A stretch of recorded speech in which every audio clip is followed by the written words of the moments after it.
Bien, bonsoir à tous et à toutes. Bonsoir. Ce soir, on va donc parler de deux notions qui sont très importantes. On va parler d'argent. L'argent, c'est important ou pas? Un peu. Et la deuxième notion, c'est le kavod.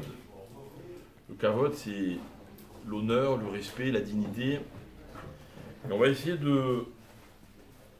d'assimiler l'un à l'autre et de voir comment dans la vie on a besoin de l'un, on a besoin de l'autre, mais qu'évidemment l'essentiel c'est de trouver l'équilibre, la mesure, pour que chaque chose reste une valeur et ne soit pas au contraire un problème. Ok. Donc il y a comment on dit, un proverbe qui dit l'argent n'a pas d'odeur. Ok. Nous on va se demander est-ce que l'argent a un honneur. Ok. Donc dans la paracha que nous avons lue hier dans le deuxième Sefer, pour ceux qui étaient à la synagogue, la Torah a ramené la mitzvah de Machatzit HaShekel. Machatzit HaShekel, la Torah donc nous demande de donner cette fameuse pièce d'argent en disant que lorsque les Juifs vont être comptés, on va compter leurs pièces et on ne va pas les compter à eux directement. Et de cette façon, Loye Bahem Negef Bifkod Otam. C'est quoi Negef? Negef, c'est une espèce de. C'est une catastrophe, quoi, c'est une tragédie. Et on sait que lorsque l'on compte les Juifs, on les met dans une situation problématique. Le compte attire le din. On avait fait un cours une fois là-dessus, on avait expliqué que le din, c'est le contraire dans son application de la bracha. Or la bracha ne peut pas être limitée à un chiffre. Ça veut dire que si je sais exactement ce que j'ai dans ma poche comme argent, alors je peux pas dépenser, ça c'est une évidence, mais je ne peux même pas rêver de plus que ce que j'ai sur moi. On avait donné un exemple, il y a quelqu'un qui fait les vitrines sur l'avenue, on va dire l'avenue François 1er à Paris, ou bien, je ne sais plus comment ça s'appelle, il y a tous les couturiers, peu importe, ok. Je vois des choses magnifiques, je peux rêver, d'accord, mais si je pense constamment à la somme que j'ai sur moi, même le rêve est inaccessible. Non pas que la bracha c'est un rêve, mais la bracha c'est toujours ce qui n'est pas limité, d'accord. Avoir la bracha, c'est pas avoir une somme, c'est avoir ce qu'il me faut, quand il faut, là où il faut. Ça, c'est la bracha, c'est pas une somme, c'est pas un chiffre. Si par exemple, maintenant, je me dis, je vais compter combien il y a de personnes, ok, donc je vais savoir combien il y a de personnes. Si je vois une foule, admettons, ok, et que je la compte pas, bon bah, il y avait un nombre de personnes qui est en relation, qui est relatif à une ambiance, au fait que les sièges étaient tous remplis ou je ne sais quoi. D'accord. Un chiffre, c'est toujours quelque chose qui limite. Avec les chiffres, on ne peut pas négocier. D'accord. On ne peut pas négocier avec un chiffre. Tant qu'on n'est pas dans le chiffre, tout est possible. Compter les Juifs, c'est leur donner une limite. Or, c'est contraire à l'esprit, à la dimension d'un Juif. Si par exemple, il vous arrive un jour de calculer ce qu'on appelle vulgairement votre quotient intellectuel, et que vous mettez à votre intelligence un chiffre, vous risquez d'être déprimé. D'accord? Alors que tant que vous n'avez pas de chiffre à votre intelligence, tout est possible. Mais c'est vrai, imaginez qu'on dise à quelqu'un, voilà ce que tu as, voilà ce que tu vaux en intelligence. Ben, on le limite forcément, même si la limite elle est très haute, mais il est forcément limité. Donc la Torah, elle va nous déconseiller, même si ce n'est pas un issour, une interdiction formelle, elle va nous déconseiller de compter les Juifs. Quand on veut compter l'assistance dans une synagogue pour savoir s'il y a minyan, on ne dit pas 1, 2, 3, 4, 5, 6. D'accord. On va citer un verset qui est composé de 10 mots, et puis si on arrive au bout du verset, c'est qu'il y a 10 personnes. Mais on pourra dire de personne que lui il est le 1 et que lui il est le 2 et que lui il est le 3. D'accord? Bien. Alors, pour ne pas compter les juifs, on comptera les pièces d'argent que les juifs vont donner. Vélo yebem negef, et il n'y aura pas donc de negef, il n'y aura pas de catastrophe. D'accord? La Torah me dit, Zéitenu, voilà ce qu'ils donneront. Rachid va expliquer que Akadosh Baruch Hu a montré à Moshe à quoi ressemblait la pièce de Machatzit à Shekel. Et tout le monde se demande, mais quoi, Moshe, il n'est pas capable de savoir ce que c'est un demi-shekel? En plus, la Torah avait bien précisé, Machatzit à Shekel, c'est quoi? C'est Esrim de Gegera à Shekel.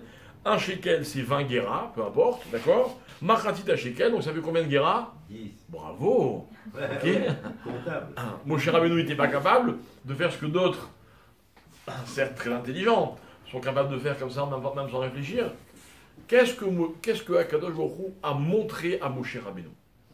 Il a montré l'explication de ce que disait la Torah plus haut.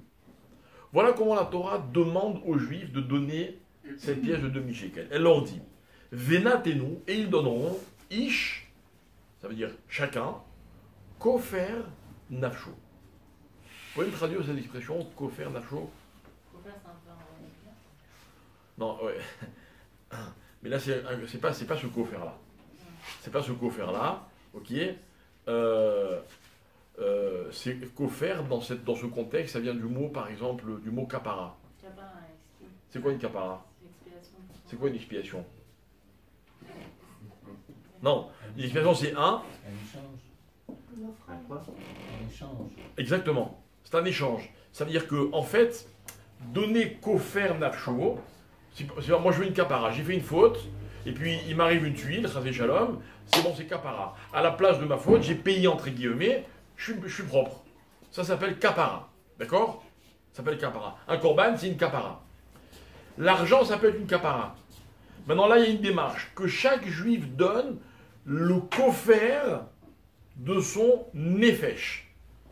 Si je calcule bien, le kofer du nefesh, c'est-à-dire de l'âme d'une personne, c'est quoi en fait? C'est le prix de l'âme. D'accord? Combien elle vaut votre âme à vous? Bon. Ensof? Eh ben, ici, il y a marqué que ton âme, elle vaut demi-shekel. D'accord? Donc Moshe ne comprend pas. Il dit, mais de quel demi-shekel on parle? Alors Akadosh Baruch Hu va lui montrer une pièce en feu, dit Rachid. Il va dire, voilà, tu vois cette pièce, il faut qu'il donne la même. Ah, alors Moshe a compris, et il dit, attention, tout le monde doit donner une pièce de un demi-shekel. Mais on n'a pas du tout répondu à la question. D'accord? Donc on va rester nous avec ce problème de kofer nefesh. Comment peut-on donner la valeur d'une personne? Ça n'a pas de sens. Ça n'a pas de sens. Ok? Donc nous, on va essayer de comprendre, finalement, à quoi sert l'argent? L'argent, dans la vie, on va dire d'abord et avant tout, on va dire que l'argent est une valeur. L'argent est une valeur.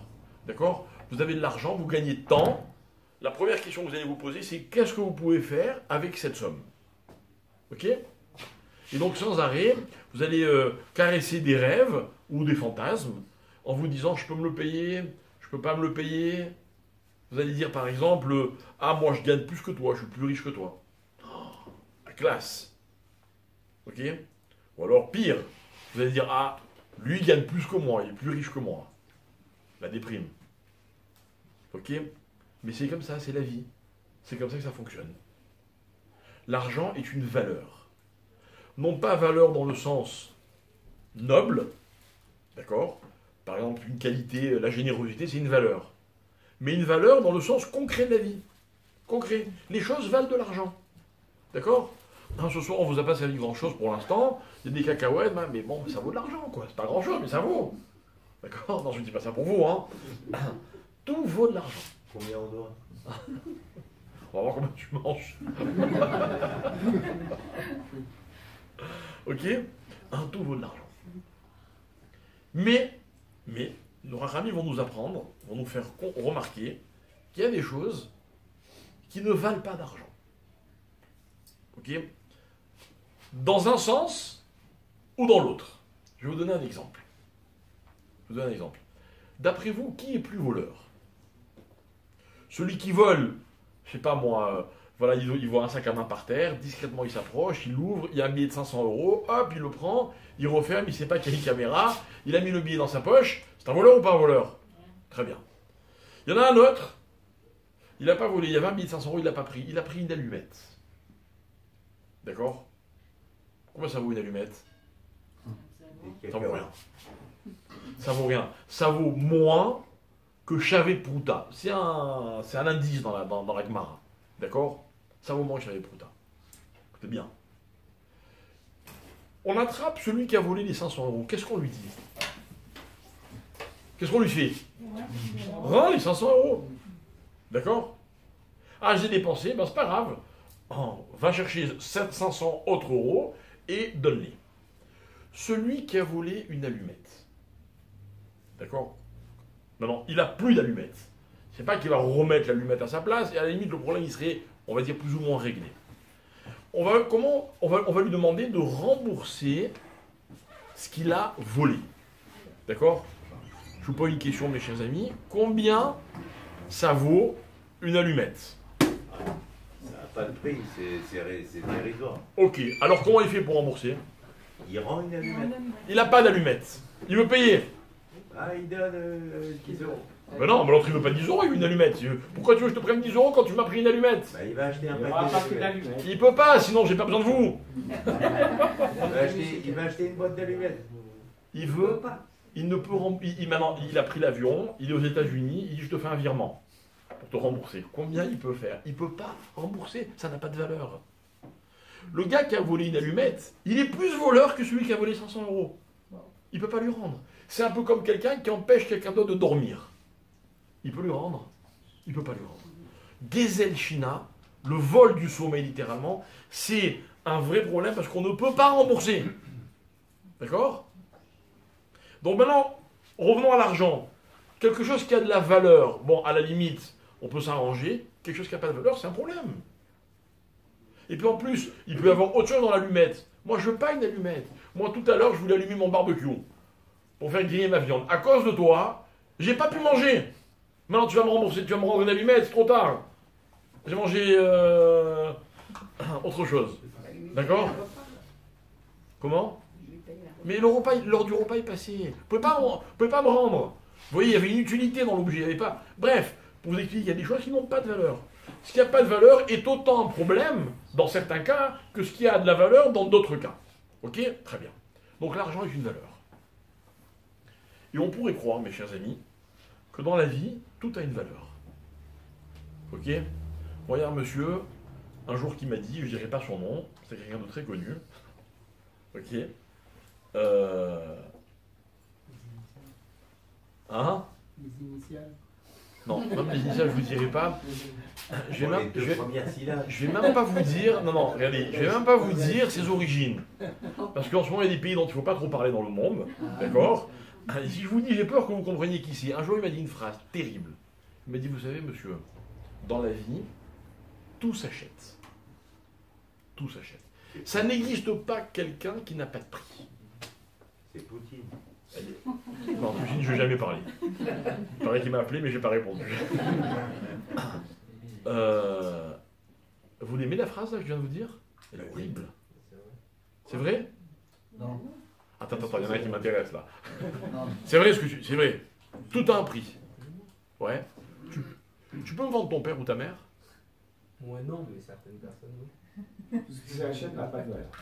Non, le gars qui te vend son père ou sa mère, lui, il a un prix. Mais son père et sa mère, ils n'ont pas de prix. C'est pas pareil. C'est pas pareil. Lui, il s'est dévalué au point qu'il est prêt à vendre n'importe quoi. Mais c'est pas que son père ou sa mère ont un prix. Non, il y a des choses qui n'ont pas de prix dans la vie. Il y a des choses qui n'ont pas de prix dans la vie. Hein, donc, il y a des gens qui possèdent beaucoup d'argent, et malheureusement, en hébreu, on dit le chibouche, c'est-à-dire l'anomalie, elle est que pour eux, bah, ils ont l'impression qu'avec leur argent, bah, ils peuvent tout obtenir. C'est dramatique. Dramatique. Mais il y a des gens qui me disent, mais peut-être que c'est vrai, quoi. C'est vrai. Enfin, en tout cas, on peut se payer pas mal de choses avec l'argent. Mais en fait, l'argent, ça va être que quoi? Ça va être ce qu'on appelle en hébreu une tmoura. Vous savez ce que c'est une tmoura?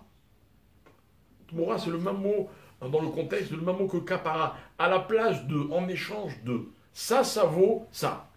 D'accord? L'argent, ça vaut toujours quelque chose. L'exemple j'entendais tout à l'heure à la radio, peut-être comme vous, un Israélien qui a réussi à traverser, je crois ce matin ou hier, la frontière polonaise avec sa femme et ses 2 enfants. D'accord? Donc il fait des heures de route, il arrive, il a des heures et des heures de queue. D'accord? Je ne sais pas combien de milliers et de milliers de personnes qui attendent pour traverser la frontière.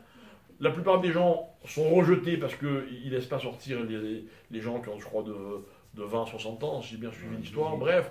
Donc lui, il double toute la queue pour leur dire, mais moi, je suis pas ukrainien, je suis israélien, laissez-moi sortir. D'accord? En attendant, sa fille, un petit bébé qui est bouillant de fièvre, d'accord? Mais en même temps qui est glacé, ses pieds, il me dit, il raconte, il dit, oh, je voyais ses pieds congelés, quoi. Et il trouve des gens, entre parenthèses, il a décrit la cruauté des soldats ukrainiens. D'accord? Faut pas qu'on va oublier que c'est un peuple qui nous a pas mal fait souffrir. Ok? Et il racontait qu'il passait entre les voitures avec des cafés chauds, d'accord? Et il se moquait des gens. Bon bref, bon, ça c'est la parenthèse. Et à un moment, il y avait un stand où il vendait des boissons, d'accord? Et lui, il a trouvé du thé. Tiède. Au moment, il voulait un peu réchauffer ses enfants. Et il a dit qu'évidemment, il vendait ça à un tarif incroyable. Et les gens, ils achetaient. Pourquoi? Parce que si moi, j'ai dans la poche, d'accord, j'ai 100 shekels dans ma poche, et je suis devant un verre de thé, on me dit, il vaut 100 shekels. Il est où mon calcul? Mon calcul, il est que là, maintenant, dans cette situation donnée, précise, ce thé, il vaut 100 shekels. Dans n'importe quelle situation, il ne vaut pas 100 shekels, le thé. Mais là, il vaut 100 shekels. Vous voyez ce que c'est l'argent? L'argent, c'est ça. L'argent, c'est que si vous avez, par exemple, imaginez, vous avez une épicerie, d'accord? Elle est ouverte à des heures où toutes les autres épiceries sont fermées. Voilà. Par exemple. Ah, voilà, par exemple, ouais. Ok. Il est là. Il est là. Ben forcément, vous allez vendre vos produits à un prix auquel les gens sont prêts à acheter, que les gens sont prêts à payer, dans cette circonstance, à telle heure, etc. C'est logique, c'est normal. C'est normal. D'accord? Il y a toutes sortes de gens qui ont fait des fortunes sur des objets dont on avait besoin ou envie à des moments précis. Précis. D'accord? Le corona, il a appauvri beaucoup de monde, et il en a enrichi plein d'autres. C'est les lois. C'est les lois du commerce. C'est ce qu'on appelle Tumura. C'est ce qu'on appelle en hébreu, il y a un autre mot qui s'appelle Kedai. C'est ce que c'est Kedai? Ça vaut la peine. Pour moi, ça vaut la peine de... Là, cet objet, j'en ai besoin maintenant. Ok, ben ça vaut la peine. Très bien. Il y a des gens... On l'a déjà dit. Il y a des gens qui préfèrent faire leurs courses tout près de chez eux et ne pas perdre de temps, et d'autres qui préfèrent perdre du temps pour payer moins cher. Ok, chacun il va décider son Kedai. D'accord? C'est ça les lois de l'argent. En un mot, je sais faire un cours d'économie, tout le monde le savait, mais on a juste resitué les choses. D'accord? Y a-t-il des exemples qui vous viennent à l'esprit de choses qui n'ont pas de valeur, qu'on ne peut pas acheter? Les êtres humains. La santé, L'amour. l'intelligence. Bah, tout ce qui est pas matériel. Le temps, ça s'achète. Non. Les sentiments. Pourtant, vous allez chez quelqu'un qui vous donne, je sais pas moi, je vais essayer de réfuter quelques exemples à la fois. Moi, je n'ai pas de connaissances, je ne suis pas très intelligent. Il y a un professeur, lui par contre, il est très érudit. Ok, donc je vais lui payer X shekels pour avoir un cours de lui. Il va me dire voilà, 1 heure de cours, ça vaut tant. Il m'a vendu sa connaissance et son temps. D'accord? Il y a beaucoup de choses qui a priori ne sont pas achetables, mais finalement on se rend compte que oui, on a tendance à les acheter. Le temps, il peut s'acheter quand ça un commerce en quoi, mais on ne peut pas acheter le temps de notre propre vie. On ne peut pas vraiment acheter du temps. Le temps, c'est impalpable, on ne peut pas vraiment acheter le temps. On peut acheter le temps de quelqu'un. Là, on t'attache du temps, on t'attache du temps, mais on ne peut pas attacher le temps. Le temps. Ok, donc là c'est mieux dit. C'est mieux dit, c'est-à-dire que si j'ai pas, je vais le dire un peu différemment, si j'ai pas de temps, je peux pas l'acheter. Quelqu'un, on lui dit, bon ben voilà, monsieur, il vous reste 2 heures. ben, il ne peut pas en acheter. Avec tout l'argent du monde. À l'inverse, celui qui a plein de temps, imaginez, il y a un riche, multimilliardaire, qui est condamné, il lui reste quelques heures, et il y a un pauvre gars qui n'a rien à faire de sa vie, il lui reste 20 ans à vivre. Il dit, tu veux pas, je te vends 20 ans, je te vends 10 ans. Ça ne se vend pas. D'accord? Mais donnez-moi des exemples plus concrets. Voilà, il y a un exemple qui a été cité, je ne sais pas comment tu y as pensé, ok? L'amour, par exemple, ça s'achète, ça se vend, l'amour? Ça peut s'acheter. Ah, raconte-moi comment. Non, c'est intéressant, là, Avec vraiment... l'argent. C'est un expert en la matière.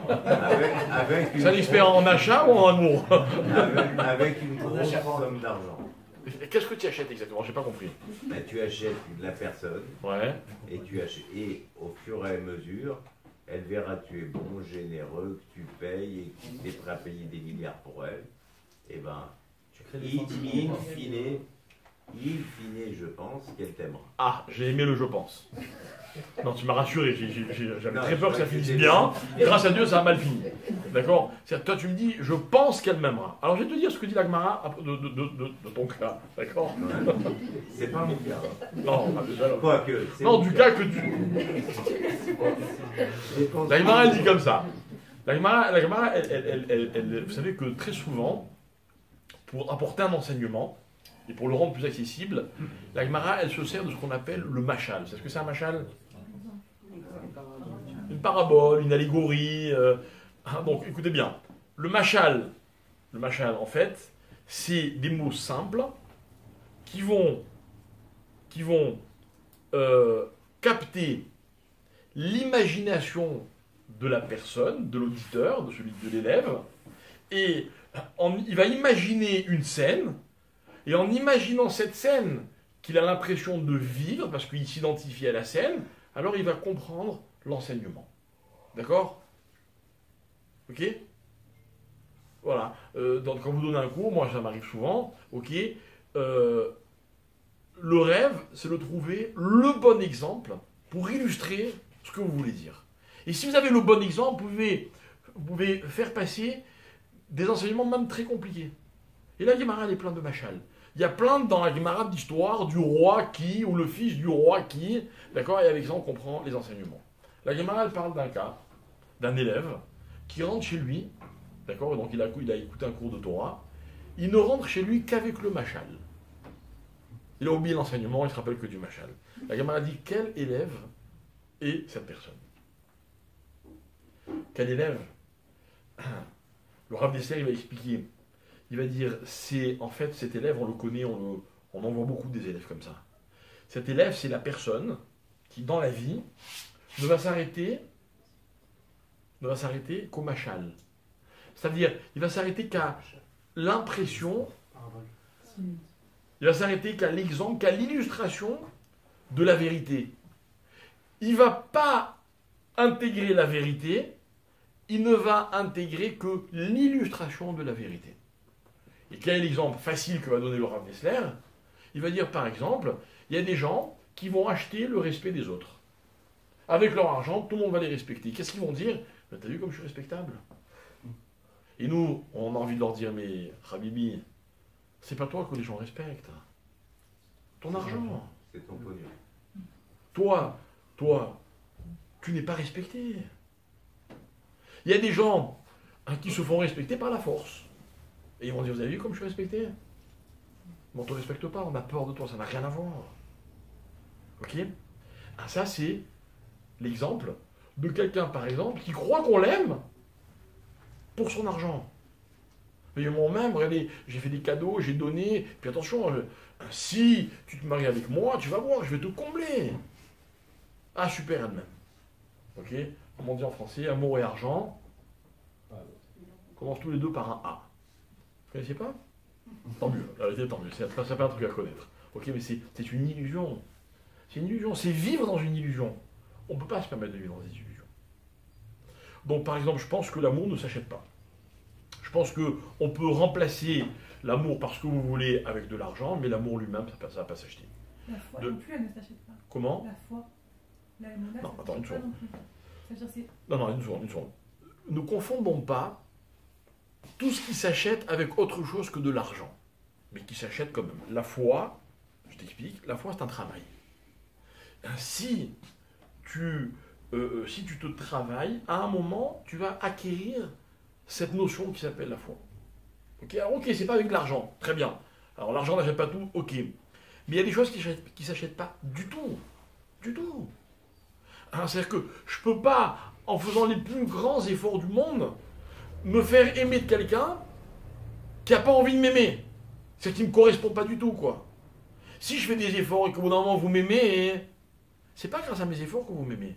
C'est parce que grâce à mes efforts, vous avez découvert qui je suis et vous aimez ce que je suis. C'est pas l'amour, j'ai pas acheté l'amour. Prenons notre exemple, j'aime quelqu'un, je peux le vendre? On me propose de le vendre. Est-ce qu'il y a une somme que je vais accepter? Si j'accepte une somme, c'est que j'aime pas la personne. Ok? C'est pas moi qui le dis, c'est Shlomo Ameler. Shirachirim. Shirachirim, le Shlomo Ameler, il s'éclate dans l'amour. Dans l'histoire de Shirachirim, l'histoire de la bergère et du berger, qui s'adorent, mais qui ne se trouvent pas, qui se cherchent, d'accord, constamment. Il est dans une vallée, on lui dit, ah, elle était là hier, donc il va dans l'autre vallée, on lui dit, mais on l'a pas vue, parce qu'elle est partie de l'autre côté, et il lui court après, elle aussi, pareil, etc. Rappelez-vous avec cette scène qui est racontée dans, je crois, le 6e chapitre ou le 5e, elle a passé la journée à le chercher, elle a monté des montagnes, elle a descendu des falaises, etc. Arrivée à la fin de journée, elle rentre chez elle, elle est épuisée, elle a mal aux pieds, elle se lave les pieds, elle se déshabille, elle se met au lit, et on tape à la porte. Elle dit, qui c'est? Elle dit, ben c'est moi, le berger. Et là, elle est dans un demi-sommeil, elle dit, Rachat siet raglai, echachat anefem. Je me suis lavé les pieds, comment pourrais-je me les ressalir? Elle dit, je me suis déjà habillée, je vais me rhabiller. Et donc, elle reste au lit. D'accord, donc l'autre découragé, qu'est-ce qu'il fait? Il s'en va. Et puis là, elle se réveille, elle dit, mais suis-je folle? Elle visite, elle se rhabille, et puis elle se ressaille les pieds, elle ouvre la porte, et elle a disparu. Ça, c'est Shirachirim. Parce qu'en fait, Shirachirim, c'est l'histoire d'Hachem et du peuple juif. D'accord? Chacun cherche l'autre, ils n'arrivent pas à se trouver tout au long de l'histoire. Ne vous inquiétez pas, ça finira bien un jour. Mais les Rahamim disent de Shirachirim que si toute la Torah est Kadosh, le Shirachirim est Kodesh Kodashim. C'est-à-dire que le langage allégorique, imagé de Shirachirim qui nous parle, parce que j'ai dit une histoire d'hommes et de femmes, c'est une histoire de sentiments, dans laquelle tout le monde peut se reconnaître. Hein, c'est en fait la notion, la dimension Kodesh Kodashim de la Torah. Il n'y a rien qui vaut plus que Shirachirim. C'est incroyable. Et là-bas, Shlomo Ameler, il donne des définitions. Il dit par exemple, Maïm Rabim, Lo yochlu lechabot et ahava. On peut traduire ce verset? Maïm Rabim, beaucoup d'eau. Maïm Rabim, il faut comprendre que beau, ça ne veut pas dire seulement beaucoup d'eau, ça veut dire toute l'eau du monde. Toute l'eau du monde. Lo yochlu ne pourront pas éteindre et ahava, l'amour. Vous saviez-vous que l'amour c'est un feu? Hein? C'est marqué là. C'est un feu qu'on ne peut pas éteindre. Mais le même verset continue, il dit Im iten ish et kol hon beto ba'ava. Si un homme est prêt à donner tout ce qu'il possède pour de l'amour, qu'est-ce qu'on lui répond? Voilà, je viens et je vous propose, vous me vendez la personne que vous aimez? Quelle va être votre réponse? C'est quoi la meilleure réponse? Combien? Recalier. C'est pas inestimable. Hein? Inestimable. Alors qu'est-ce qu'on lui répond? C'est pas avant. Non mais si vous répondez, elle n'est pas à vendre. Vous risquez de tomber sur un os, comme celui qui est au fond de la salle. Vous dites, ah ouais, t'es sûr, je double. T'es sûr, tu veux pas? T'as besoin de quoi? Elle est à moi. Hein? Elle est à moi. Et alors? On dit non. Et alors? On dit quoi? Non, mais même non, c'est une discussion. Shlomo Ameler, il a une meilleure idée. Vous savez ce qu'il dit, Shlomo Ameler? Je double, c'est toi. Hein? Elle n'a pas de prix. Shlomo Ameler, hein? Il dit que les gens ils vont se moquer de lui. Bravo. Boz Yavuzoulo. On va se moquer de lui. Quelqu'un qui vient qui me propose de l'argent pour ce qui ne vaut pas d'argent. Vous voulez que je discute avec lui? Boz Yavuzoulo, je m'entends dire avec tes bêtises. De quoi tu me parles? D'accord, Boz Yavuzoulo. Donc l'argent, on ne peut pas tout acheter. Bien. Alors on peut continuer comme ça pendant très longtemps. Mais moi, ce qui m'intéresserait, c'est qu'on comprenne, à travers ce que je voudrais vous expliquer, on comprenne pourquoi, finalement, quelle est l'importance de l'argent. Parce que là, je suis en train de descendre l'argent, mais l'argent c'est très important, on a tous besoin d'argent. On a tous besoin d'argent. Parce qu'on ne peut pas tout acheter avec l'argent, mais j'ai besoin de tout ce qui est à vendre. D'accord? Dans la vie, tout ce dont j'ai besoin, quasiment, est à vendre. Ou en tout cas, tout ce qui est à vendre, un jour ou l'autre, j'en ai besoin. Je n'ai pas besoin de tout ce qu'on vend, mais de tout ce qui est à vendre. Les habits sont à vendre. La nourriture est à vendre. Ok? La santé est à vendre. Eh oui. Tu vas pas chez le médecin? Tu n'achètes pas des médicaments?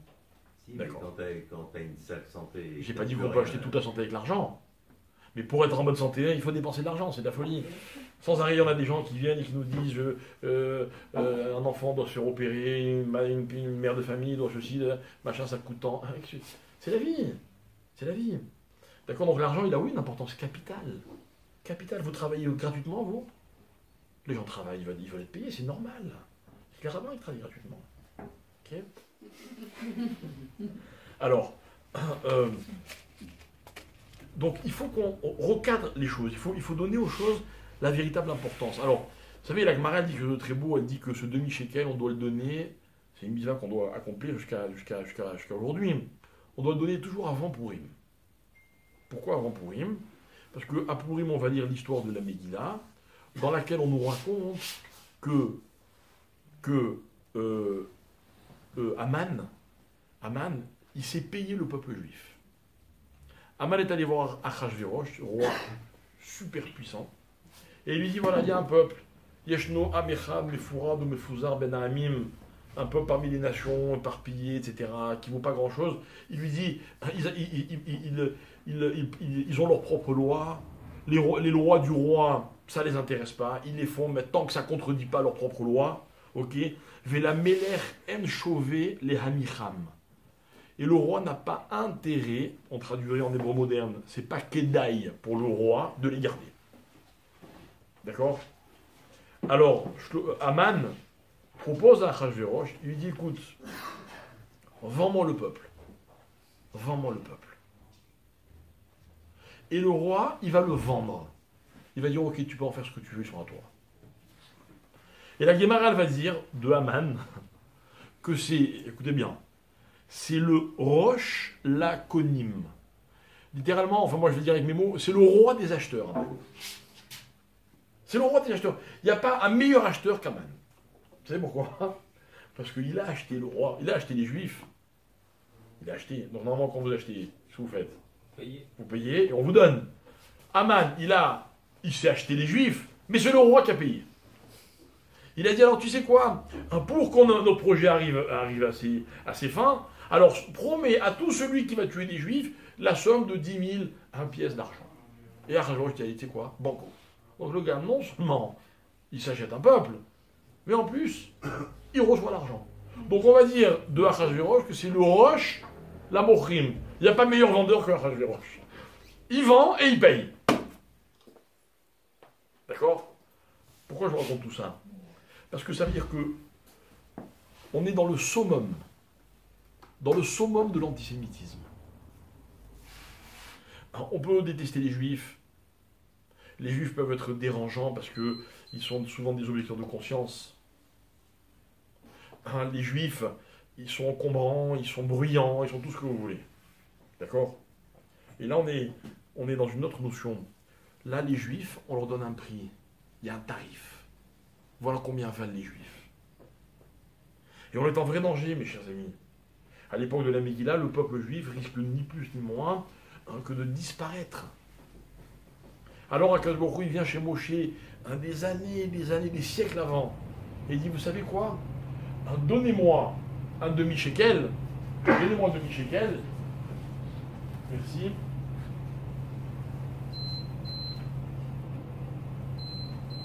Donnez-moi un demi-shekel et vous serez protégé des shkalim de Haman. Pourquoi? Parce que lui, il a voulu donner un prix au peuple juif. Nous, qu'est-ce qu'on va faire, mes chers amis? Écoutez bien. On va donner un prix à l'argent. On va donner à l'argent une vraie valeur. Et on va dire quoi? Tu veux nous acheter avec de l'argent? Moi, je vais te montrer ce que c'est l'argent. L'argent, pour nous, c'est quoi?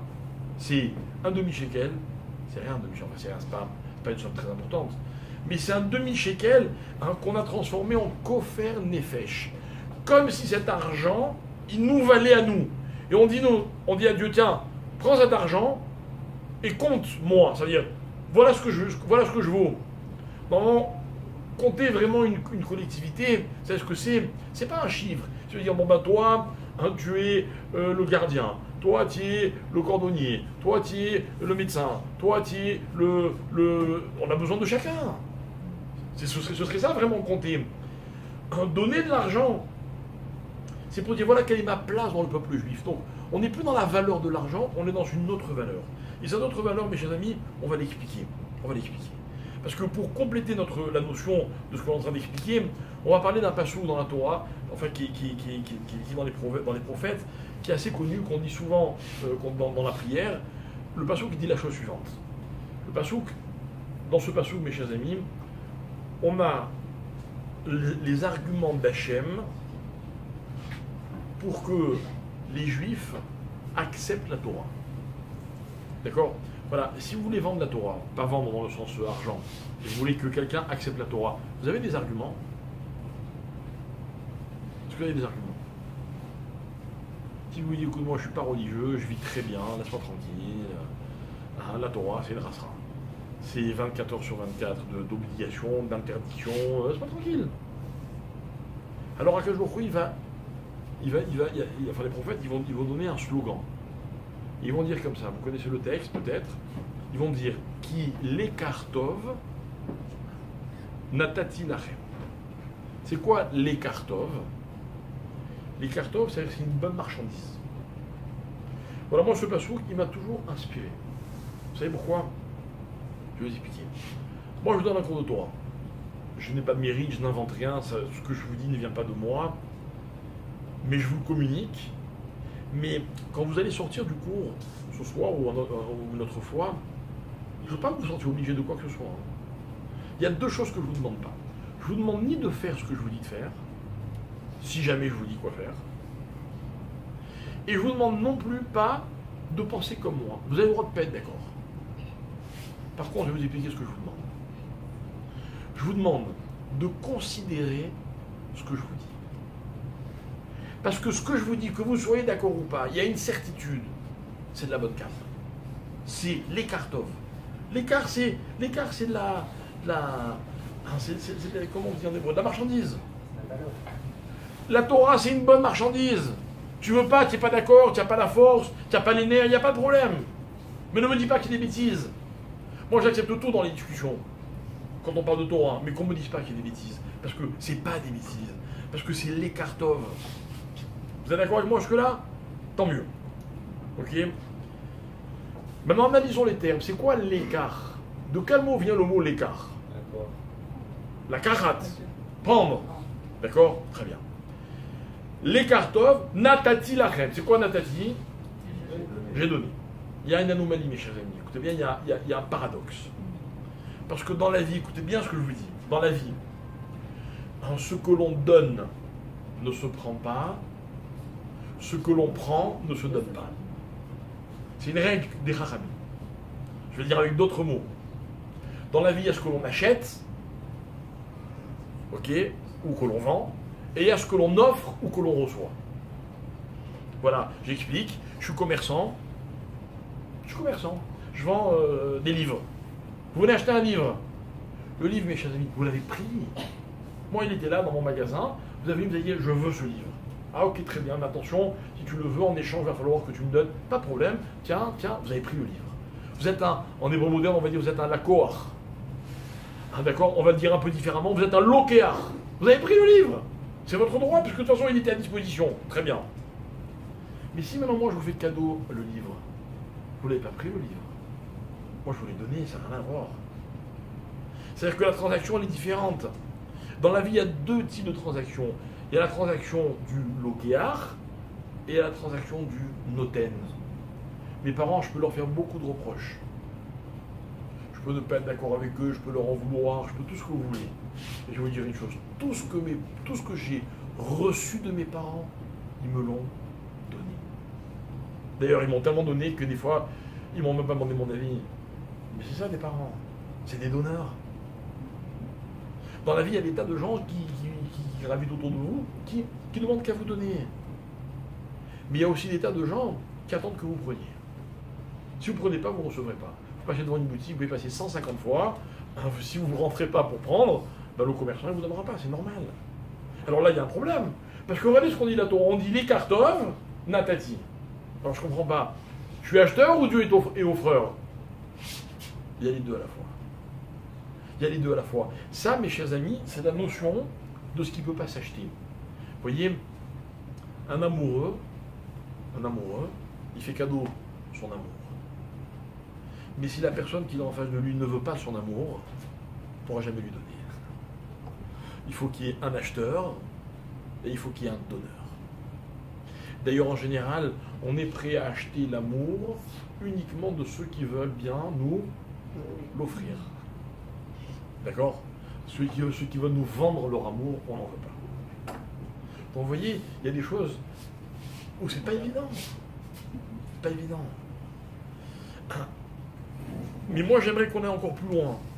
Et pourquoi on ne pourrait pas acheter l'amour? Pourquoi? Pourquoi pas, après tout? Et alors? Pourquoi, regardez ma question, pourquoi lorsque Hachem il a créé l'amour, pourquoi il ne lui a pas donné un prix à l'amour? Ça aurait été tellement plus simple. Vous auriez eu l'amour de vos moyens. De toute façon, je vais vous dire quelque chose. Malheureusement, il y a des gens qui sont persuadés que c'est le cas. Il y a des gens qui croient qu'ils sont les plus beaux conjoints, ou les plus gentils, ou les meilleurs, parce qu'ils en ont les moyens. C'est vrai ou pas? On a l'impression que c'est comme ça que le monde fonctionne. Pourtant, c'est pas vrai, je vous le dis tout de suite. Je vous le dis tout de suite. C'est pas vrai. Parce que l'amour, c'est un cadeau face à un preneur. Pourquoi est-ce que les choses ont été organisées d'Afka de cette façon-là? Alors,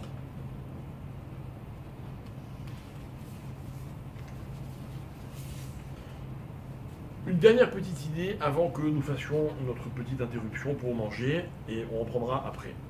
Ok? La dernière notion que je voudrais vous apporter, on a parlé tout à l'heure de la connaissance. On a demandé est-ce que la connaissance, ça peut s'acheter ou pas? N'est-ce pas, vous vous rappelez? Alors moi, je vais vous dire ce que j'en pense. Encore une fois, ça n'a rien d'évident, mais il y a une idée qui est très profonde. La connaissance, en tant que telle, ne s'achète pas. Je ne sais pas, vous pouvez être le plus riche du monde. Si vous voulez connaître, il faut apprendre. Vous pouvez vous payer un prof, d'accord, ce qu'on a dit tout à l'heure. Vous ne pouvez pas vous payer la connaissance. Mais la connaissance, dit la Guémara, c'est elle qui va déterminer à vos propres yeux ce que vous valez ou ce que vous ne valez pas. J'explique. Comment on dit la connaissance? Date. Aniodéa. Dans l'hébreu, comment dire, usuel. Aniodéa, je sais. Ok? Celui qui ne sait pas, il est loyodéa. La Gemara dans Nedarim, Daf Mem Aleph Amoud Aleph, elle dit, vous savez, en vérité, il n'y a pas de riches, il n'y a pas de pauvres. Il n'y a que des gens qui croient qu'ils sont riches et des gens qui croient qu'ils sont pauvres. Et la Gemara, je vous cite les mots de la Gemara, elle dit En Ani Ela Bedea. Le seul pauvre, c'est celui, regardez le mot comme il est fort, celui qui sait qu'il est pauvre. C'est-à-dire quoi, savoir? Tout à l'heure j'ai dit penser, moi, mais penser c'est pas assez fort comme terme. Savoir c'est plus fort. Savoir c'est comme ça. J'ai vu l'état de mes finances, j'ai vu la situation de mon compte en banque, je sais que je suis ceci ou que je suis cela. Aniodéa. Donc je suis pauvre. La Gemara dit, ok, celui-là, il est pauvre, c'est vrai.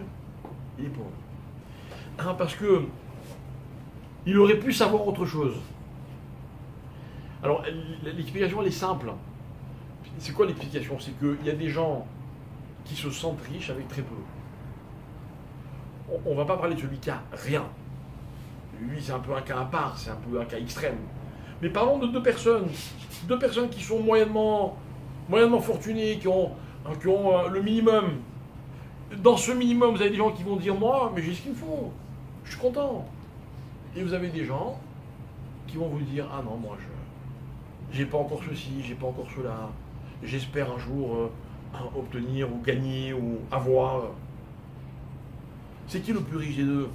C'est pas une question de somme. Le plus riche, c'est celui qui s'est convaincu, qui a la connaissance de ce qu'il possède. Il sait qu'il n'est pas pauvre. Ben, il n'est pas pauvre.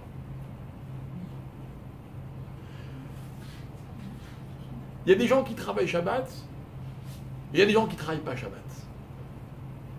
Ok? C'est quoi la différence? Je ne parle pas du juif convaincu, il ne travaille pas Shabbat parce que pour lui c'est un acquis. Non. Quelqu'un qui fait des chouvas, vous avez des gens qui ont du mal, qui n'arrivent pas à s'arrêter, etc. Ok? Elle est où la plupart des commerçants vous disent, mais le samedi, en tout cas en France, hein, ils vous disent, mais c'est le jour où on fait la plus grande recette. Il n'y a pas la bracha. Il n'y a pas la bracha, mais comment tu veux qu'il entende un discours pareil? Il fait pas Shabbat, le bonhomme. Tu parles de bracha, il ne comprend pas ce que tu veux. Je vais vous dire, les deux attitudes, c'est les suivantes. Il y a une personne qui va vous dire, ah, il faut faire Shabbat, je vais gagner moins. Non, c'est pas grave. C'est pas grave. Ce que je gagne lundi, mardi, mercredi, jeudi, vendredi, eh bien ça va me suffire. J'aurais pu gagner plus, c'est vrai. C'est vrai. Un jour, il y a un monsieur qui est venu me voir, il m'a posé une question. Il m'a dit, voilà, qu'est-ce que tu penses? J'ai une boutique, ou deux boutiques, ou trois boutiques, ou je sais pas quoi, je voudrais me développer. Je voudrais me développer. Et je lui dis, pourquoi tu veux te développer? Il m'a dit, pour gagner plus d'argent. Et après, tu vas me poser la question. Il m'a dit, non, parce que je sais que en ouvrant plus de boutiques, je vais forcément faire des sacrifices dans ma vie de famille, mon étude de la Torah, mes loisirs. D'accord? Donc moi, je lui dis, écoute, pour moi, j'ai une seule question à me poser. Est-ce qu'aujourd'hui, tu gagnes assez d'argent ou est-ce que tu gagnes pas assez d'argent? Ne commence pas à réfléchir, est-ce que tu peux en gagner plus ou pas? C'est sûr que tu peux en gagner plus. On peut toujours gagner plus. Mais est-ce que tu penses que tu gagnes assez? Il n'a jamais ouvert son magasin, le deuxième. D'accord? C'est intéressant comme discussion. C'est-à-dire, est-ce que dans ta tête, tu es un Ani, ou est-ce que dans ta tête, tu n'es pas un Ani? Vous voyez, c'est une décision personnelle. C'est pas une décision, c'est un sentiment. C'est un sentiment. Mais celui-là, par contre, c'est un sentiment qui s'achète. Il est différent de celui de tout à l'heure. Donc, on va récapituler pour faire notre pause. Ok? On a donc dit que l'argent, c'était la valeur des choses. On vit dans un monde où les choses ont une valeur monétaire, financière, c'est un fait. On a expliqué qu'il y a des gens qui se servent de l'argent pour acheter n'importe quoi. Un Haman, il va se payer des juifs. Nous, en contrepartie, notre argent, on le donne pour se racheter à nous-mêmes. Ah, mais où est notre valeur? On a laissé cette question en suspens pour l'instant. Ok? Et puis, on a parlé donc de cette impression que la personne, elle peut avoir. Et là, ça ne dépend pas de la somme. Est-ce que la personne, elle se sent pauvre ou est-ce que la personne, elle ne se sent pas pauvre? On a tous des amis qui se plaignent toujours de tout et des amis qui se plaignent jamais de rien. Et les deuxièmes, ils n'ont pas forcément plus que les premiers. Mais c'est un état d'esprit. Il y a des gens, quand vous les connaissez un peu, vous dites, celui-là, il ne sera jamais riche. Il aura peut-être beaucoup d'argent, mais il ne sera jamais content. Terrible. Terrible. On n'est pas content de ce qu'on a en termes d'argent, on n'est pas content de ce qu'on a dans sa vie sentimentale, on n'est pas content de ce qu'on a. La seule chose dont il est bien de ne pas être content, c'est la Torah. Je veux dire, j'ai pas assez de Torah, ça c'est bien, mais c'est un autre coup. D'accord? Mais en général, le pauvre, celui qui est jamais content de ce qu'il a. Lui, Bémet, lui c'est un vrai Ani. Voilà ce que dit Agmara. N, Ani, et la B, D, A. Alors, notre deuxième partie sera pour expliquer, à travers l'amour, pourquoi l'amour ne s'achète pas, et la connaissance, etc. Ok? Pourquoi, en quoi elles valent plus que n'importe quelle somme d'argent. Ok? Et on arrivera à définir à travers cela quelle est la vraie valeur de l'argent. D'accord? Qu'est-ce que l'argent permet à un homme d'acquérir vraiment? Vraiment, au-delà des objets, au-delà des nécessités absolues, parce que l'argent, on en a besoin aussi pour les nécessités absolues. Au-delà de tout ça, en fait, non pas quelle est la valeur de l'argent, mais vous avez compris, on anticipe, quelle valeur dans la vie on donne à l'argent. Ok? Et là-dessus, il y a un petit message très beau de nos Chachamim que je voudrais qu'on partage dans la deuxième partie. En attendant, bon appétit, rendez-vous dans à peu près une demi-heure, 25 minutes.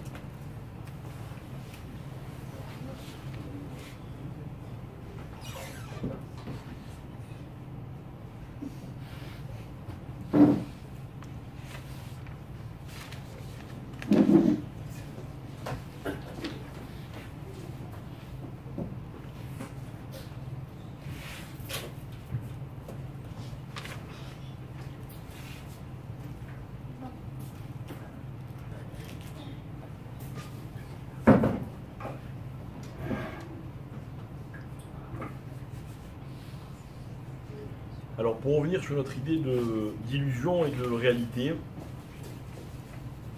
on va lui donner un sens à cette idée à travers justement la notion de kavod. Ok ? La notion de kavod, comme on disait tout à l'heure, en discutant, on disait que quelqu'un peut avoir l'impression que les autres le respectent. Quelqu'un peut avoir l'impression qu'il a de la valeur. Et ça s'appellera une illusion. Une illusion. Souvent, les gens qui ont de l'argent, on les respecte pour leur argent, mais en fait, c'est pas eux que l'on respecte. Le Rav Moshe Shapira, Zecher Tzadik Livracha, il expliquait donc dans un chiour que la raison, il se posait la question de savoir pourquoi l'argent attire tellement les gens. Pourquoi tout le monde veut de l'argent. D'accord, vous voulez de l'argent, vous ? Hein ? Tout le monde veut de l'argent. Pourquoi on veut de l'argent ? Qu'est-ce que l'argent procure ?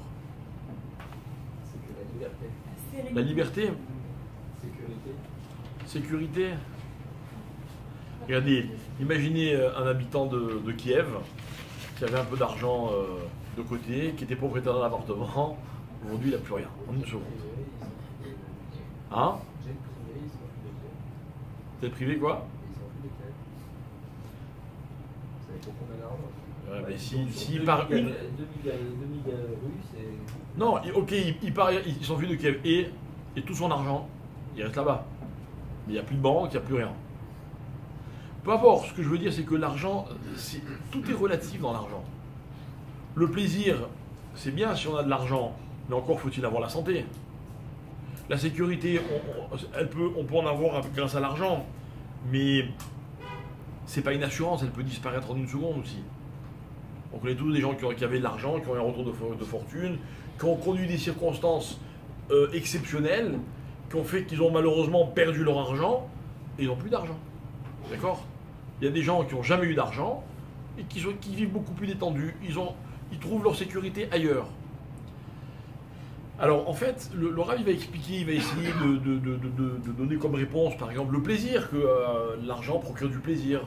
L'argent procure la sérénité, donc vous pouvez appeler ça la sécurité comme vous voulez, ok ? Tout ça c'est vrai, tout ça c'est vrai.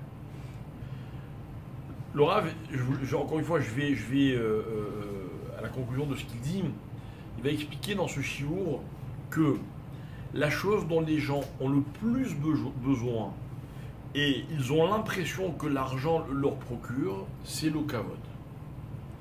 Indéniablement, dans le monde dans lequel on vit, l'argent procure du kavod. Il y a très peu de gens qui sont riches et personne ne le sait. Ok ? Le kavod, c'est une nécessité dans la vie. On a tous besoin de kavod. Imaginez que là, on est tous ensemble, et puis quelqu'un m'humilie, quelqu'un me méprise. Ça va avoir très mal. Pourquoi ? Pourquoi ? Moi, je sais ce que je vaux, je sais ce que j'ai fait, et lui m'accuse devant tout le monde, et je sais que c'est faux.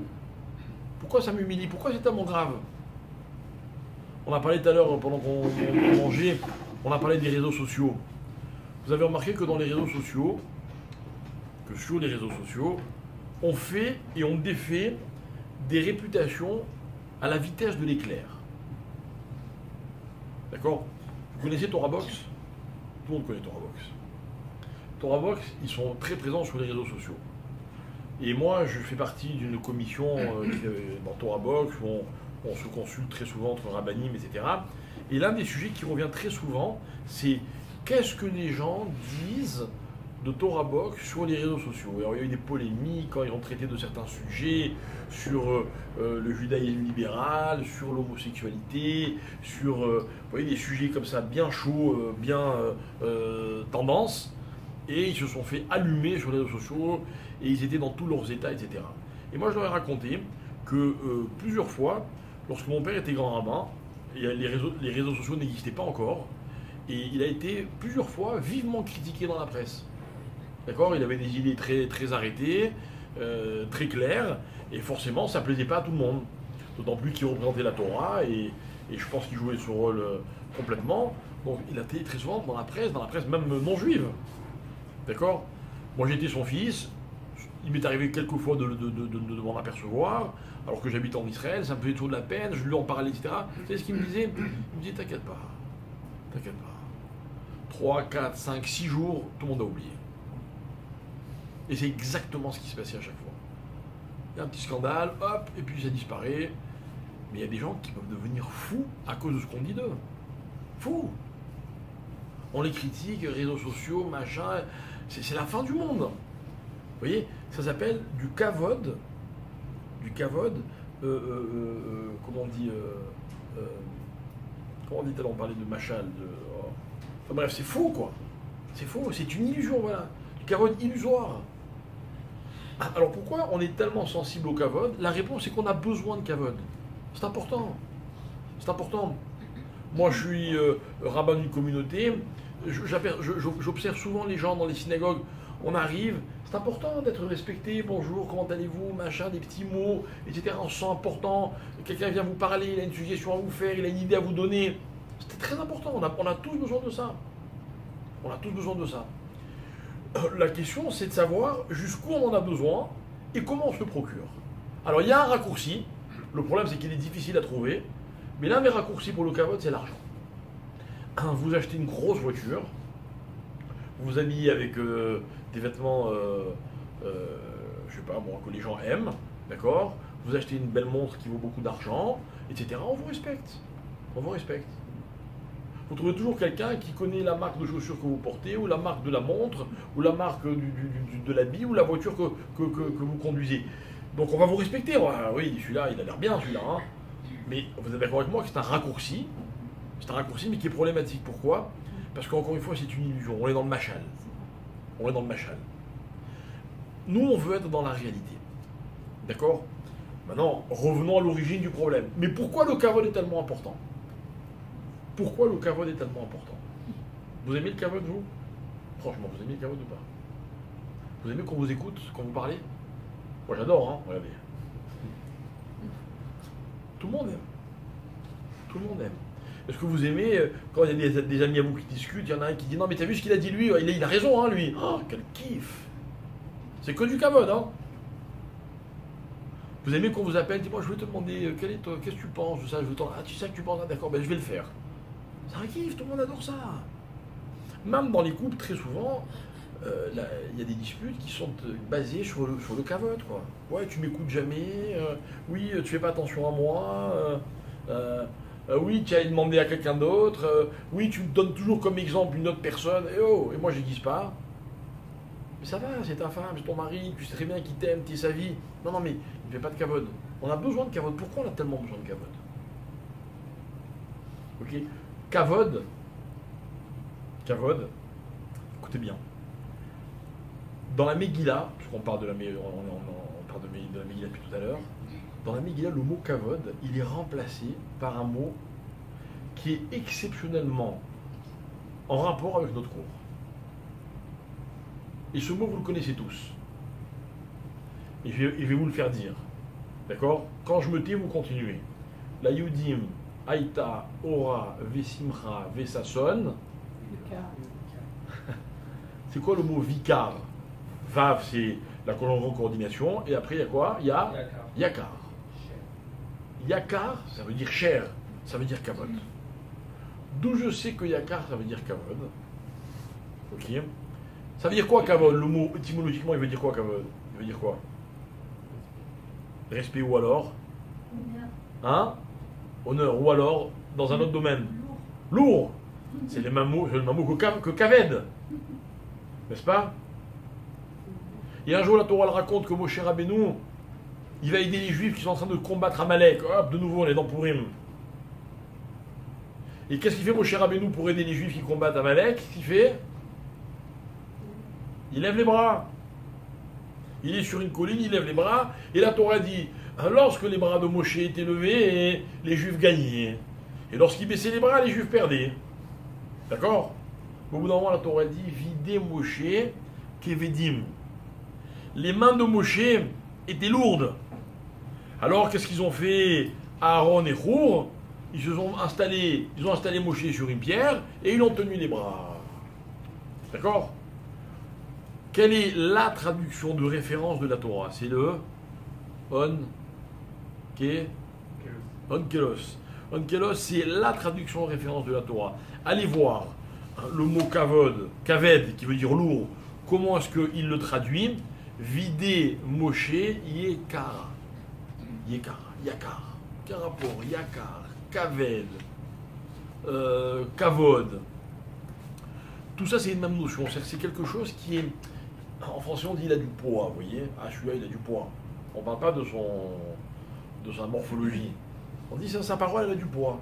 Il est important. Yakar. Yakar, ça vaut quelque chose. Ok?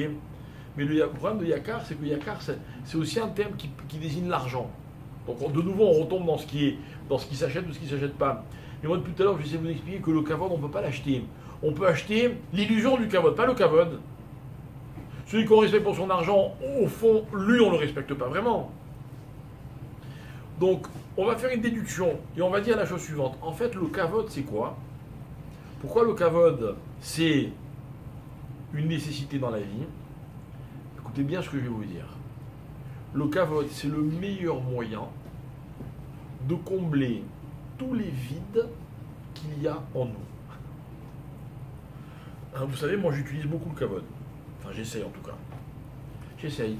Quelqu'un de malade, j'essaie de lui faire kavod. Je vais le voir, je parle avec lui, je lui demande de ses nouvelles. Le pauvre, il est malade.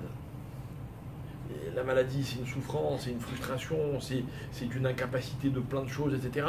Je lui donne du kavod. Ça comble pendant quelques instants, ça comble le pauvre tout ce qui risque de lui manquer. D'accord? Un pauvre, il faudrait tâcher de lui faire le plus de kavod possible. Parce que grâce au kavod qu'on va lui faire, il peut mieux supporter ses autres souffrances. Ça va combler le vide qu'il y a en lui.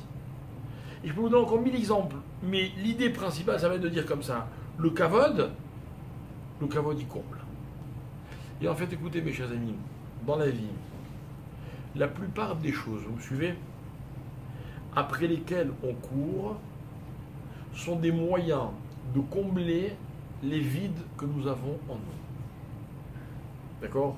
Vous avez des vides en vous? Vous n'allez pas me dire oui. Mais si je vous vois courir après le kavod, ou après l'argent par exemple, je vais me dire, ah, celui-là il a besoin de combler quelque chose. C'est vrai, comme vous dites tout à l'heure, quand vous gagnez de l'argent, quel est le coefficient de ce qui vous est vraiment indispensable? Le reste c'est quoi? C'est pour combler quelque chose. Alors quand vous avez faim, vous avez mangé à 2 heures, non mais je ressens un manque. Il y a des gens qui mangent constamment pour combler je sais pas quoi. Vous avez des gens par exemple qui dépensent le shopping est pour eux une thérapie. Vous connaissez? Ah, ils se sentent mieux quand ils ont dépensé de l'argent. C'est fou. Enfin, quand ils ont acheté des choses. D'accord? Ah, ils vont aller quémander du kavod. Et puis ils vont se sentir mieux. L'argent, c'est pareil. L'argent, mes chers amis, écoutez bien, ce que je vous dis, c'est un théorème. On peut en discuter, mais pas maintenant. Ok? Le problème de l'argent, c'est qu'il vient combler des manques que nous ressentons. Et je vais vous dire quelque chose, et je vais vous prouver ce que je suis en train de vous dire. Un pauvre, il est convaincu que s'il était riche, tous ses problèmes disparaîtraient. Il oublie juste une chose, c'est que ses colères, ses frustrations, ses épreuves, c'est-à-dire tout ce qui fait le côté amer de sa vie, tout ça, ça existe aussi chez les gens qui ont beaucoup d'argent. Le riche, il est loin d'être à l'abri de la frustration, de la colère ou de la souffrance. Il en a d'autres. Et le pauvre, vous vous rendez compte, le pauvre, le riche, il peut même pas se dire si j'avais de l'argent, j'aurais pas ça, parce qu'il a de l'argent. Et le riche, et le pauvre, celui qui n'a pas d'argent, le vénard, lui, au moins, il peut se dire, si j'avais de l'argent, j'aurais pas ces problèmes. Toujours est-il que l'argent, il est un problème quand on lui court après. Mais attention, hein, c'est pas une question de somme. Vous avez des gens qui ont beaucoup et qui veulent plus. Plus, la Gemara dit une phrase claire et nette. Elle dit En adam met vechatzi tavotav beyado. L'homme, lorsqu'il meurt, il n'a que la moitié de ce qu'il aurait voulu avoir. C'est-à-dire que même si l'homme il vivait 1000 ans, et pendant 1000 ans, tous les jours, il gagnait des fortunes, à la fin de sa vie, il aurait voulu le double. Bon, ça sert à rien de se dépêcher, quoi, ou enfin de courir après quoi que ce soit. De toute façon, il va me manquer la moitié. Donc autant que la moitié soit la plus petite possible, la moitié qui manque. Vous voyez, c'est ça, combler un vide. C'est ça, combler un vide. Alors maintenant, je reviens à ma question de tout à l'heure. Et pourquoi l'amour ne s'achète pas? C'est-à-dire, quel est le mécanisme de l'amour qui fait qu'un amour ne peut pas s'acheter? Ou une connaissance? Pour donner que ces deux exemples. Vous savez quelle est la réponse? La réponse, et si vous ne croyez pas, demandez à tous les amoureux du monde. Ok? Dans la vie, quand on aime vraiment, hein, il ne nous manque rien. On ne ressent pas de manque. Ça veut dire que si quelqu'un me propose de l'argent contre ce que j'aime, pourquoi Boz Yavuzoulo disait Shlomo Ameler, pourquoi je vais le ridiculiser? Parce que je vais lui dire, attends une seconde, tu me proposes combien? Combien? 1 million contre ce que j'aime? C'est magnifique 1 million, mais je suis désolé, il ne me manque pas ton million. Donc comme j'ai pas de manque par rapport à ce million, donc pour moi il vaut rien. Donc je ne peux pas échanger ton million contre ce que j'aime. Et pourquoi ton million il ne me manque pas? Précisément parce que j'aime. C'est à la fois la preuve que j'aime et la preuve de ce que je dis, que si j'aime, il me manque rien. Toute personne qui sait ce que c'est que l'amour comprend ce que je veux dire. Toute personne qui ne comprend pas ce que je suis en train d'expliquer ne sait pas ce que c'est que l'amour. Terrible, non? C'est bien, ça nous resitue à tous. Ah, et celui qui dit « j'aime, mais il me manque des choses », on a un problème. On a un problème. C'est pour ça qu'on a toujours dit que l'amour, c'était pas une fatalité. L'amour, il faut des années pour construire un amour. Je vous souhaite un jour d'aimer au point de n'avoir plus envie de rien d'autre. Vous imaginez? Rien, il ne manque rien d'autre. On peut aimer ses enfants, on peut aimer ses parents, on peut aimer son conjoint, on peut aimer la Torah aussi peut-être. Il y a des chachamim dans la Gemara dont on raconte qu'ils ne se sont jamais mariés. Jamais. Et pourtant c'était des tzadikim. Normalement on ne peut pas être tzadik à se marier. C'est impossible. Non mais eux, il leur manquait rien. C'est unique, hein. C'est un prototype à ne surtout pas, dont il ne faut pas s'inspirer. Mais c'est possible. Parce que comme quand on aime vraiment, il ne nous manque rien. Et bien, mesdames et messieurs, la connaissance, c'est le même mécanisme. Vous voyez? Dans la vie, celui qui connaît, celui qui aime la connaissance, celui pour qui la connaissance est un carburant, ben, il sait que la connaissance, ça vaut tout. Ça vaut tout. Vous avez des gens qui ont consacré leur vie à gagner de l'argent, et d'autres qui ont consacré leur vie à connaître, à découvrir. Il leur manque rien. Jamais, même pas en rêve, ils échangeraient ce qu'ils savent contre de l'argent. N'est-ce pas? Parce que ça remplit. Et désolé de devoir vous dire que l'argent, ça ne remplit pas.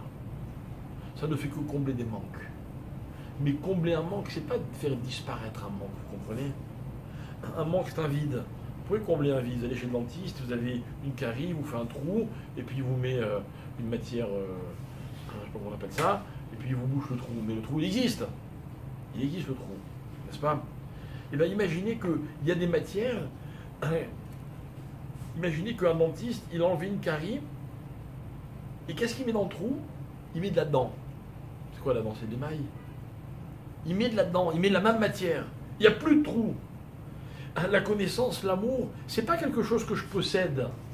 C'est pas une valeur rajoutée. C'est pas quelque chose que je me suis payé. Ça fait partie de moi. La connaissance, ce que vous savez, mes chers amis, ça fait partie de vous. C'est ce que vous êtes. L'amour, c'est pareil. L'amour, c'est pas un gadget. C'est pas un accessoire. C'est pas une option en plus. Non, l'amour, c'est ce que je suis. Voilà pourquoi vous allez voir, vous allez rencontrer des gens qui savent aimer et d'autres qui ont beaucoup plus de mal. Il faut qu'ils apprennent. Mais celui qui sait aimer, qui aime, bah, il n'y a pas de vide. Il n'y a pas d'espace qu'on va chercher à combler. Non. Le problème de l'argent, mes chers amis, écoutez bien.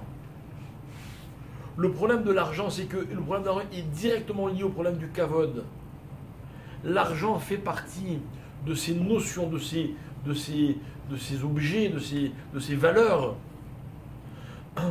qui n'en sont que pour ce qu'elles comblent. Vous savez quelle différence il y a entre moi et quelqu'un qui gagne beaucoup d'argent et qui se tue pour gagner beaucoup d'argent? Vous savez la différence qu'il y a? C'est que lui, il a besoin de gagner beaucoup d'argent. Parce que grâce à ça, il a le sentiment d'exister.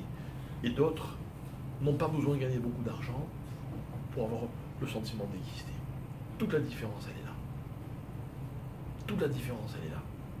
Et vous savez, je vous l'ai déjà dit plusieurs fois, et c'est un secret pour personne, quelqu'un qui aime, rappelez-vous, on avait fait un cours, ceux qui étaient avec nous, dans lequel on avait expliqué que l'amour, la conséquence de l'amour, c'est que elle fait gagner en volume. Vous voyez, quelqu'un a un territoire bien défini, et quand il aime, son territoire, il grandit. Quand on aime, c'est l'image que j'avais donnée, on écarte les bras pour accueillir ce que l'on aime. Vous voyez, on n'est plus que dans un petit territoire étriqué, on grandit. Ça veut dire quoi, on grandit? Ça veut dire que l'amour, c'est fait partie de ces choses qui me changent profondément. J'ai plus la même taille. J'occupe plus le même territoire, j'occupe plus, je suis plus. L'argent, c'est pas ça. Avec l'argent, on peut se payer un tas de choses. On peut même se payer la considération des autres. Ça ne change rien à ce que l'on est. Voilà la différence qu'il y a entre être et avoir. Le kavod, pareil. Vous avez des gens qui vous racontent à longueur de journée, moi, avant, j'étais ceci. Combien de fois, moi, j'ai des gens qui viennent me voir, vous savez, j'étais président de la communauté. Et maintenant, il y a d'ailleurs peu de gens qui viennent vous dire, vous savez qui je suis? Je suis quelqu'un qui connaît ceci, qui aime cela. Je suis ça, telle chose. C'est-à-dire que le kavod, c'est une chose qu'on peut un jour avoir, et puis le lendemain, on l'a plus. Comme l'argent, quoi. C'est ça une denrée qui vient combler un manque. Une denrée qui fait partie de ce que je suis, c'est-à-dire que quand je l'ai, eh ben, il ne me manque rien. Alors écoutez bien.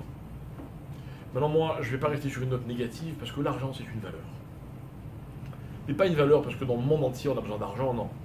Parce que si la Torah vient me dit, pour compter les Juifs, qu'ils donnent chacun une pièce d'argent. La Gemara demande d'ailleurs, elle dit, pourquoi on n'a pas demandé aux Juifs qu'ils amènent un caillou? Comme ça a été le cas à l'époque de Shaoul, on a parlé, je crois, Shabbat. Ok, un caillou, ça aurait été aussi bien. On aurait compté les cailloux, on aurait su combien il y avait de Juifs. Pourquoi de l'argent? Parce que dans l'argent, il y a quand même une valeur. La Gemara va dire par exemple qu'avec cet argent, on va acheter des corbanotes. Ah, les corbanotes, c'est quoi? C'est un cadeau qu'on offre à Dieu pour lui faire plaisir. Eh bien, ça non plus, ça n'a pas de valeur. Comme l'argent du Machatzit Shekel. On va dire, attention, le Machatzit Shekel, c'est une somme dans laquelle il n'y a pas de riches, il n'y a pas de pauvres. Tout le monde donne la même chose. Qu'est-ce qu'on a gagné avec ça? C'est que la différence, mes chers amis, elle ne va pas être dans la somme ou dans ce que je possède. La différence, elle va être dans la façon dont je donne, dans ce que je veux obtenir au moment où je donne quelque chose. Vous avez déjà donné, vous? Je suis sûr que oui. Quand vous donnez, c'est pourquoi? Pourquoi vous donnez? Vous donnez parce que, à travers ce geste que vous faites, et quelle que soit la somme, vous voulez apporter quelque chose à l'autre. Alors écoutez, j'ai une bonne nouvelle pour vous. La première chose qu'on apporte à celui qui en donne de l'argent, vous savez ce que c'est? C'est du kavod. Du kavod, c'est super important. Super important. Quand quelqu'un vous tend la main, les Khamim me disent qu'il ne faut jamais le laisser avec la main tendue. Mais moi aussi j'ai besoin, moi aussi j'ai pas, et puis je suis désolé, sur moi j'ai rien. Ben arrange-toi pour toujours donner kavod à celui qui te tend la main. Parce que c'est pas l'argent que tu vas lui donner qui va être la première chose qui va lui rendre service. Non, c'est le kavod que tu lui donnes à travers l'argent. Maintenant, regardez, encore vous donner un peu d'argent, vous pouvez faire beaucoup de kavod. Des fois, beaucoup de kavod, c'est juste faire beaucoup plaisir à une personne. Moi, j'ai toujours dit, j'aime bien le répéter, que dans les cadeaux que l'on reçoit, ceux auxquels on s'attache le plus ne sont pas forcément les cadeaux les plus chers. On vous a sûrement des fois offert des petites choses, et puis vous les avez gardées pendant des années, elles vous ont servi, etc. Elles ont une valeur inestimable pour vous, au-delà de la valeur sentimentale. Non, c'était l'objet pratique qu'il vous fallait, vraiment, qui tombait à point. C'est pas une question de somme. Vous savez par là que celui qui vous l'a offert, il avait vraiment envie de vous faire plaisir. Comme l'histoire que nous a racontée vendredi soir, il y avait un rave qui s'appelait Rav Binyamin Beressi. Il a raconté l'histoire de ce donateur qui ne voulait pas que son argent il aille dans ce qui n'était pas essentiel dans la yeshiva. Il ne voulait pas que son argent elle serve à payer le chauffeur de celui qui venait ramasser de l'argent, ou qu'avec son argent, on fasse des toilettes ou une cage d'escalier. Alors le Rav lui dit, mais tu sais, dans une yeshiva, on a besoin et d'un chauffeur, et d'une cage d'escalier, et d'une salle de bain, on a besoin de tout. Maintenant, où va aller ton argent, c'est pas toi qui décide. C'est pas toi qui décide, c'est Hachem. Mais Hachem, quel va être son critère en fonction de la joie, de l'envie que tu as quand tu donnes. Sache une chose, ton argent, il sera au plus près de la Kedusha. Plus tu le donnes avec envie, et plus cet argent, il sera kadosh. Alors, est-ce que c'est vrai? Est-ce que c'est ce Rav qui l'a décidé? Est-ce que c'est une image? Dans tous les cas, c'est un message qui est vrai. C'est un message qui est vrai. Ça veut dire que l'argent n'a de valeur que par rapport à la façon, que par rapport à la valeur que moi je lui donne. C'est-à-dire quoi, moi je lui donne? Alors, vous savez, dans l'argent, il devrait y avoir des codes très clairs. Par exemple, faire kavod à l'argent, je vais vous donner mon avis à moi personnel, je n'engage que moi dans ce que je dis. Et pour moi, faire kavod à l'argent, c'est par exemple ne pas accepter de le gagner n'importe comment. Moi, un jour, j'étais dans un avion il n'y a pas si longtemps, et je croise quelqu'un. Comment ça va, etc. Il a su le micro il y a très longtemps, ok. Et puis, à un bout d'un moment, il me raconte une histoire qui ne me fait pas du tout kiffer. Il me dit, ouais, tu sais, voilà, j'ai commencé un nouveau boulot, etc. Bref, en un mot, il me dit, je gagne beaucoup d'argent. Et puis, au bout d'un moment, je comprends qu'en fait, c'est pas de l'argent cachère. D'accord? Bon, ok, il m'a pas demandé mon avis, donc la discussion n'a pas trop porté là-dessus. Au bout d'un moment, il me dit, je sais que tu as un kollel, une synagogue, vraiment, j'aimerais beaucoup t'aider. Je lui dis, c'est gentil. Ça va, j'ai besoin de rien. Enfin, je sais plus comment je lui ai dit, je voulais pas non plus je voulais pas le vexer, mais je lui ai bien fait comprendre que cet argent, je ne le voulais pas. Pas moi. J'ai envie que l'argent qu'on me donne, il aille au plus près possible de la Kedusha, c'est tout. C'est pas plus compliqué que ça, quoi. L'argent, ça se respecte. Donc ça se respecte dans la façon de le gagner. Ça se respecte aussi dans la façon de le dépenser. Vous avez de l'argent. C'est pas pour en faire n'importe quoi non plus. Je me rappelle une discussion un Shabbat en revenant de la synagogue. Il y avait un monsieur qui marchait avec mon père. Et il appelle sa femme, il dit, viens. Il dit, voilà, monsieur le rabbin, on a une discussion, ma femme et moi, on voudrait avoir votre avis. Il lui dit, comme il dit, les affaires marchent bien en ce moment, je voudrais m'acheter une Mercedes. Et ma femme, elle ne veut pas que j'achète une Mercedes. Et moi, j'ai envie de m'acheter une Mercedes. Qu'est-ce que vous en pensez? C'est ce qu'il a répondu mon père. Il lui dit, monsieur, vous avez les moyens, vous avez envie d'une Mercedes, vous pouvez vous l'acheter, il n'y a pas de problème. Mais attention, par contre, permettez-moi de vous donner une recommandation. Ne laissez jamais une ampoule allumée pour rien. Ça veut dire, tu kiffes, il n'y a pas de problème. Tu dépenses pour rien, n'importe comment, ça c'est un problème. C'est ça le caveau de l'argent. Mais alors les gens qui vont dire, dans le caveau de l'argent, c'est de ne pas s'acheter quelque chose qui est trop voyant, quelque chose qui va donner envie aux autres. Chacun, il a ses critères. J'ai connu, moi, avec ma femme, on l'a dit il n'y a pas longtemps, un petit couple, mais vraiment, quand je dis un petit couple, ils sont mariés depuis quelques mois. D'accord? Et elle racontait, la fille, donc une fille, voilà, quoi, 22, 23, à votre âge, elle racontait, elle cherchait d'urgence des gens à qui donner des vêtements. Et elle disait, j'ai trop de vêtements, j'achète trop de vêtements. Et après on m'a dit, il paraît que c'est que des marques. Et elle disait, moi je les mets une fois, 2 fois, je ne peux pas mettre un vêtement plus que 2 fois. C'est péché, c'est assourd.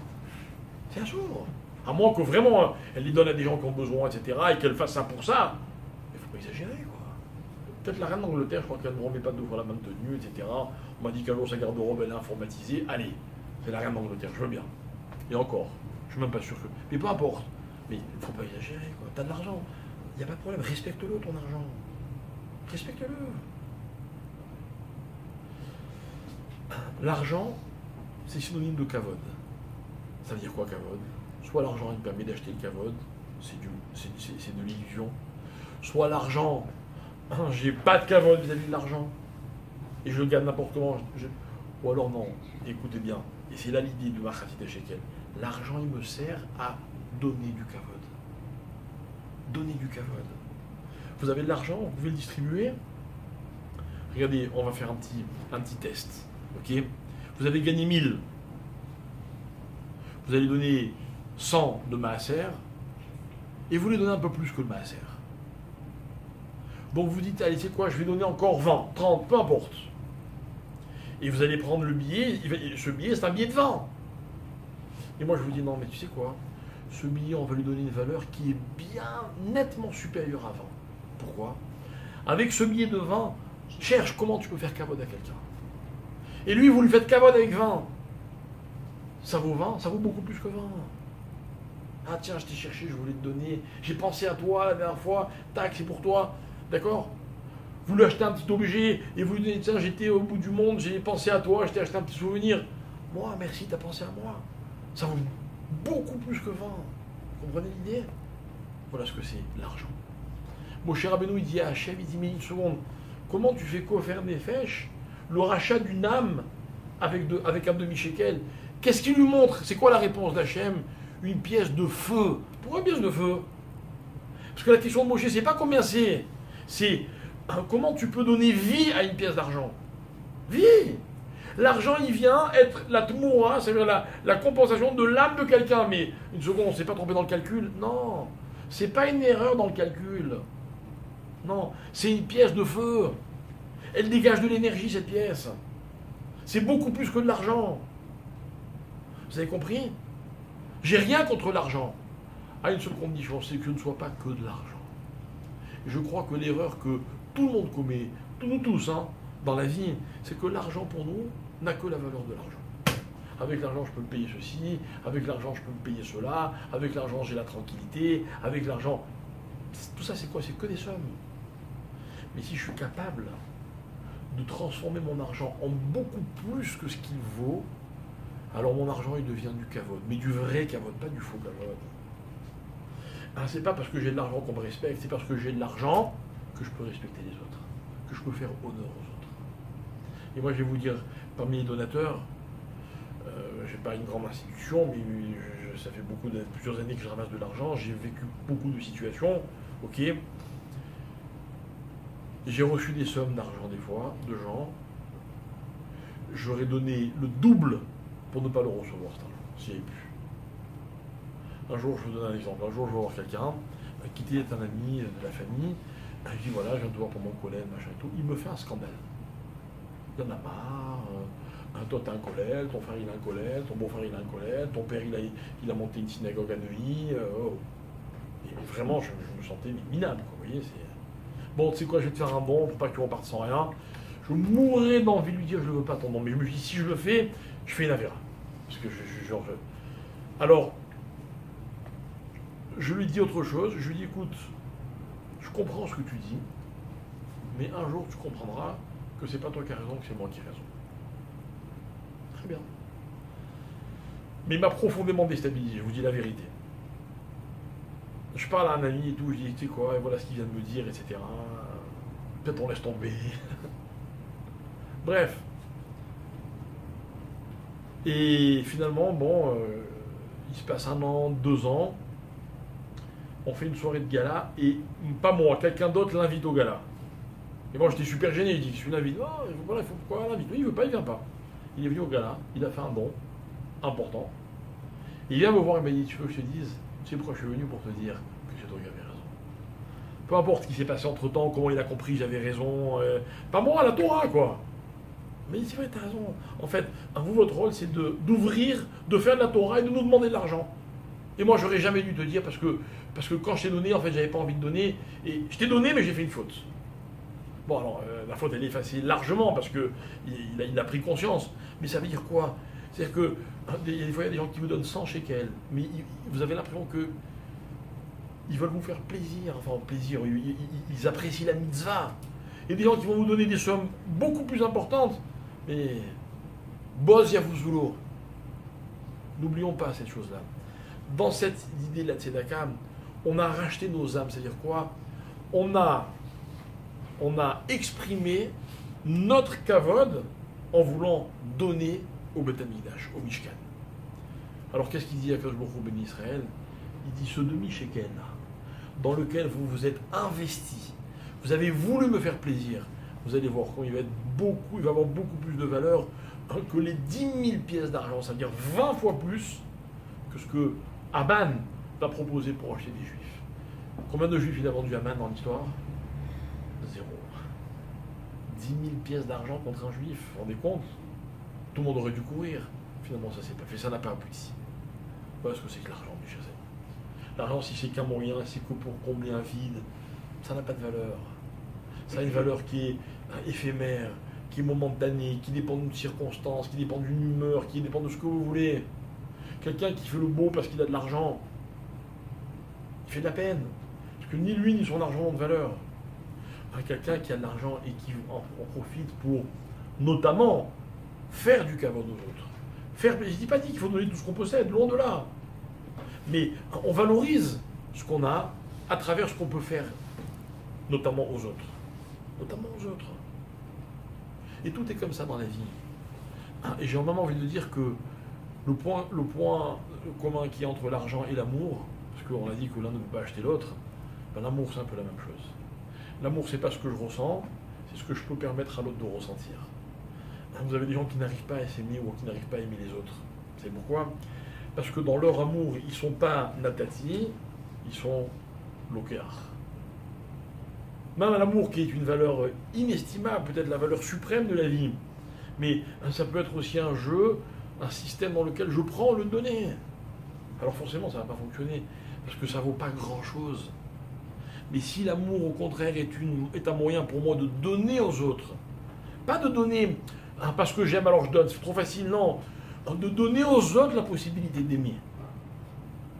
Les gens que j'aime, comme j'ai dit il n'y a pas longtemps dans un cours, je devrais tous les matins les remercier de me donner la possibilité de les aimer. Vous avez compris? Leur amour, il vaut énormément parce que grâce à eux, moi je peux aussi vivre la même chose. C'est quoi partager l'argent? C'est dire à quelqu'un j'ai de l'argent, c'est quoi? Tiens, toi aussi vis cette expérience. Quelle que soit la somme que je donne. On partage. On vit la même chose. À quel moment il a besoin de nos corbanotes, franchement? Est-ce qu'il a besoin de nos corbanotes? On a remarqué que le corban, c'est réach miroir, une odeur agréable. Il a un nez, Hachem. Il a des facultés olfactives, Hachem, pour dire ça sent bon, ça sent pas bon. Non. Hachem, ce qu'il aime, c'est que les Juifs aient envie de lui faire plaisir. Voilà. Vous avez vu, c'est pas si compliqué de faire la Torah. Il faut juste avoir envie de faire plaisir à Hachem.